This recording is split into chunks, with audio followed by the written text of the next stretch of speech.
Combine करके right करिएगा, क्योंकि कंफ्यूजन के टाइम पे मे भी अगर दोनों ऑप्शन होते हैं तो आप 25 वाला चूज करिएगा, ठीक है। 1925 कपाड़वंज गुजरात। 1900 मेहता है, दैट मीन्स मेहता, शाह, ये सब कहाँ के हैं? गुजरात के, ठीक है। तो थोड़ा सा कॉमन सेंस भी यूज करिएगा, गुजरात, अहमदाबाद, कपाड़वंज जो भी आता है, ठीक है। 1925 कपाड़वंज गुजरात, इनको क्या क्रिटिक अवार्ड मिला था, जो बहुत ही ज्यादा फेमस है, ठीक है। किसके लिए? मूवी थी, और एक इनको गोल्डन क्या बोलते हैं, स्वर्ण पदक जिसे बोलते हैं, किसके लिए मिला था? गिरते हुए शरीर, इनका बहुत ही ज्यादा फेमस है। एक इनका है विकर्ण डायगोनल सीरीज, जो कि बहुत ही ज्यादा बार पूछी गई है, इसलिए जो कुछ कुछ पॉइंट है उसे अभी हाईलाइटर लेके बैठिए और उसे अंडरलाइन करिए, क्योंकि ये जो टॉपिक है ये मोस्ट इंपॉर्टेंट टॉपिक है अभी तक में, मतलब ये अच्छा खासा इससे क्वेश्चंस पुट अप होते हैं। तो नेक्स्ट है 1925 कपाड़वंज गुजरात, इनका जन्म क्या है? जन्म ऐसे ही लिख लीजिएगा, ठीक है। 1925/1926 कहाँ का? गुजरात, ठीक है। Mehta, that means Gujarat. कुछ कुछ थोड़ा सा मतलब अपना कॉमन सेंस यूज करिए, शायद सही हो जाए। बहुत कम लोग हैं जिनका अदर जगह होता है और सरनेम अलग होता है। क्या है? हाँ, काली painting, Mahishasura Mardini, very good. नहीं दिखते, अच्छा ठीक है, सिर्फ स्टूडेंट नंबर टीचमेंट पे दिखते थे, कोई बात नहीं, हम टीचमेंट पे नहीं जाएंगे, टीचमेंट से बेटर ये है, ठीक है। प्रणालय में फर्स्ट। हाँ चलो, नेक्स्ट इनका जो एजुकेशन है वो आपका जेजे आर्ट्स कॉलेज से, ठीक है, जेजे आर्ट्स कॉलेज से। ये चीज थोड़ा सा ध्यान रखिएगा कि जो गुजरात की हैं, जरूरी नहीं कि सब आपके बड़ौदई में मतलब उन्होंने पढ़ाई की, मैक्सिमम आपका जो भी आर्टिस्ट है वो जेजे आर्ट्स कॉलेज गया है, ठीक है, जो बहुत फेमस है। और ये जिनका जेजे आर्ट्स कॉलेज है और जिनका बड़ौदा, ये आप दिमाग में रखिएगा, क्योंकि यहाँ के जो भी आर्टिस्ट हैं ये जरूर पूछे जाएंगे, और यहाँ के जितने भी आर्टिस्ट हैं सभी आपको फेमस ही मिलेंगे। तो नेक्स्ट है शिक्षा, जेजे आर्ट्स कॉलेज, शिक्षा जेजे आर्ट्स कॉलेज। नेक्स्ट हम आते हैं अवार्ड्स में, नेक्स्ट आएंगे अवार्ड्स में। 1965 का नेशनल अवार्ड, 1965 यानी 1965 का national award, 1965 national award. Next है 1968 का त्रिनाले, 1968 का त्रिनाले पुरस्कार, ईयर वाइज लिखे 1965 नेशनल अवार्ड, 1965 नेशनल अवार्ड। फिर है 1968 का त्रिनाले में फर्स्ट प्राइज, ठीक है, फर्स्ट प्राइज मिला है 1968 में, और स्वर्ण पदक मिला, स्वर्ण पदक, इसी का स्वर्ण पदक गिरते हुए शरीर के लिए इन्हें मिला, ठीक है। इन्हें भारतीय फ्रांसीसी बेकन कहा जाता था, क्योंकि ये फ्रांसिस बेकन से बहुत ही ज्यादा इंस्पायर थे, इसीलिए अगर ये वक्तव्य आता है कि भारत का फ्रांसीसी बेकन किसे कहा जाता है, तो नो डाउट आपके तैयब मेहता, क्योंकि ये जो क्वेश्चन है ये आपके स्टार्टिंग, अगर आप टीजीटी क्वेश्चन पेपर पढ़ रहे हैं तो मे बी 2001 या 2000 वाले में पूछा गया है, ठीक है, कि तैयब मेहता किससे इंस्पायर थे, किससे प्रभावित थे। तो जहां जहां जो भी आर्टिस्ट प्रभावित है, जो कि मोस्ट इंपॉर्टेंट है, जो फेमस आर्टिस्ट है, उनका प्लीज जरूर याद करिएगा, ठीक है। नेक्स्ट है 1988 में कालिदास सम्मान, 1988 में कालिदास सम्मान कौन सी गवर्नमेंट देती है? कालिदास सम्मान कौन सी गवर्नमेंट देती है?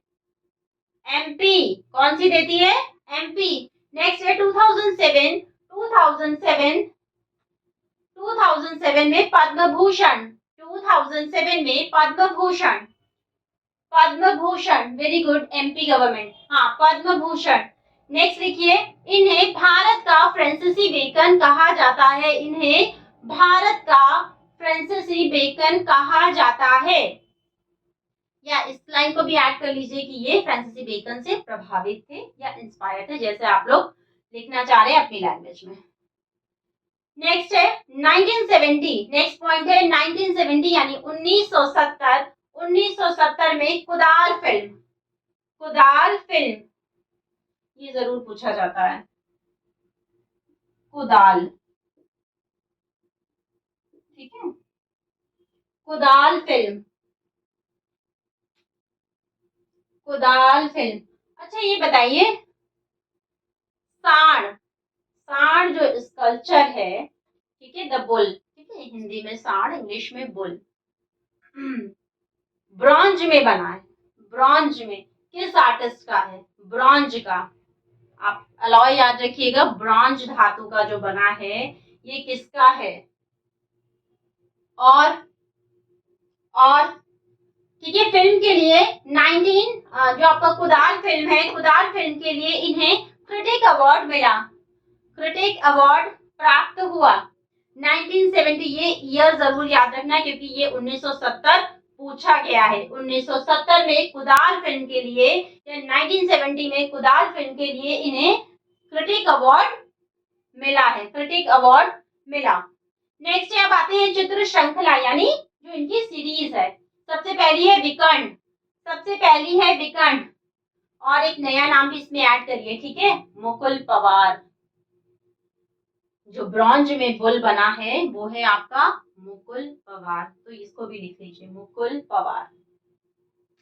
डायगोनल सीरीज, ठीक है, जिसे हम हिंदी में विकर्ण कहते हैं, जो आपको इजी लग रहा हो वो लिखिए, क्योंकि जब आपका क्वेश्चन पेपर मिलेगा तो इंग्लिश वर्जन ऑलरेडी उसमें मेंशन होगा, ठीक है, डायगोनल डायगोनल सीरीज यानी विकर्ण। नेक्स्ट है, अब आते हैं हम इनकी पेंटिंग में, चित्र, ठीक है, पेंटिंग या चित्र जो भी लिखना है, काली, काली सेलिब्रेशन, सेलिब्रेशन जरूर पूछी गई है, ये इनके एक एक लाइन आप समझिए कि इंपॉर्टेंट है, बहुत शॉर्ट है तो इसलिए इसको एक ही बार में याद कर लीजिएगा। Kali celebration, Mahishasura Mardini, Kali, Kali celebration, Mahishasura Mardini, crucifixion. Tell me what about the crucifixion, what do you mean by crucifixion, किस तरीके का पेंटिंग होता है क्रूसीफिक्शन, कोई डिफाइन करेगा? हाँ शिवानी जी, वेरी गुड, ठीक है। Now next question, what do you mean by crucifixion, ये किस टाइप की पेंटिंग होती है?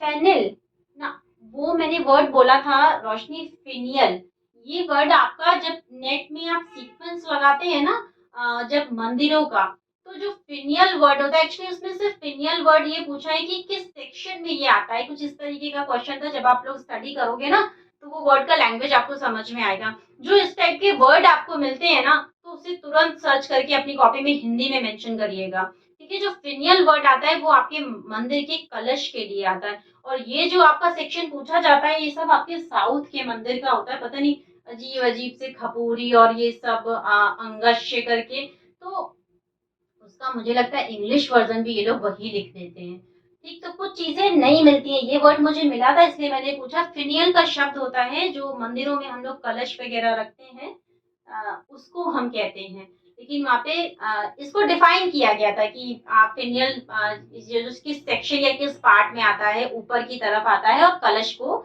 डिफाइन करता है, ठीक है।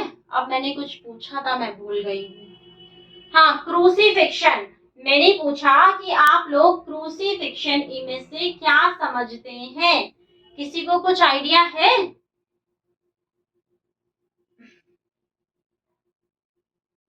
क्रूसीफिक्शन एक तरीके का सिंबॉलिक पेंटिंग, आप सिंबॉलिक,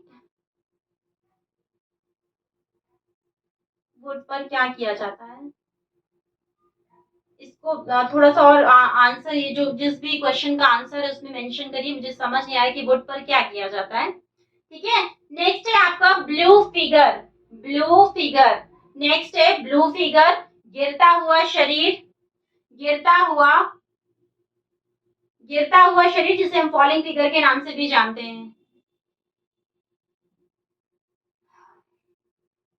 क्या ये सब लोग जो भी डिफाइन कर रहे हैं वुड वगैरह, ये क्रूसीफिक्शन को मतलब डिफाइन कर रहे हैं या डिस्क्राइब कर रहे हैं? इवन अगर क्रूसीफिक्शन है, क्रूसीफिक्शन आपका क्रिश्चियन का जो साइन होता है, ये आपका जो ईसाइयों का ये जो साइन होता है, इस टाइप से पेंटिंग होती है, जो कि आपके क्या इनके जो गॉड होते हैं ईशा मसीह को एक सिंबॉलिक टाइप का है, ठीक है, इसे हम क्रूसीफिक्शन कहते हैं। जिसमें आप यामिनी राय के भी चित्र देखेंगे और सूजा के भी चित्र देखेंगे, ठीक है। हाँ, प्लस, ठीक। तो इसको थोड़ा सा याद रखिएगा, ये नया थोड़ा सा वर्ड नया है, हालांकि मैंने इसको पहले भी डिस्क्राइब किया था, एकदम से अभी आप लोग को नहीं याद आया। नेक्स्ट है बैल रिक्शा, रिक्शा पुलर। बैल रिक्शा, रिक्शा पुलर। बैल रिक्शा, रिक्शा पुलर। नेक्स्ट है फॉलिंग फिगर। फिर उसके बाद नेक्स्ट है bull, bull. Blue head. Next है ब्लू हेड, ब्लू हेड। बंधा हुआ साड़, बंधा हुआ साड़। लेकिन जो फेमस पूछा गया वो तो इस टाइम पे सुनील दास पूछ जा रहे हैं, जो कि बिल्कुल भी आइडिया नहीं था कि इनको भी पूछा जाएगा, ठीक है। तो इसलिए अब वो भी बहुत इंपॉर्टेंट हो गए वृषभ सीरीज के लिए, ठीक है। नेक्स्ट है आपका ब्लू टोरोसो। फिर सबसे मोस्ट इंपॉर्टेंट है संथालों का बसंत उत्सव। ये आपका नेट में क्वेश्चन पूछा गया है, आपके इंडियन हिस्ट्री से बिलोंग करता है, तो इसे 101% बोर्ड लाइन पे लिखिए, ठीक है।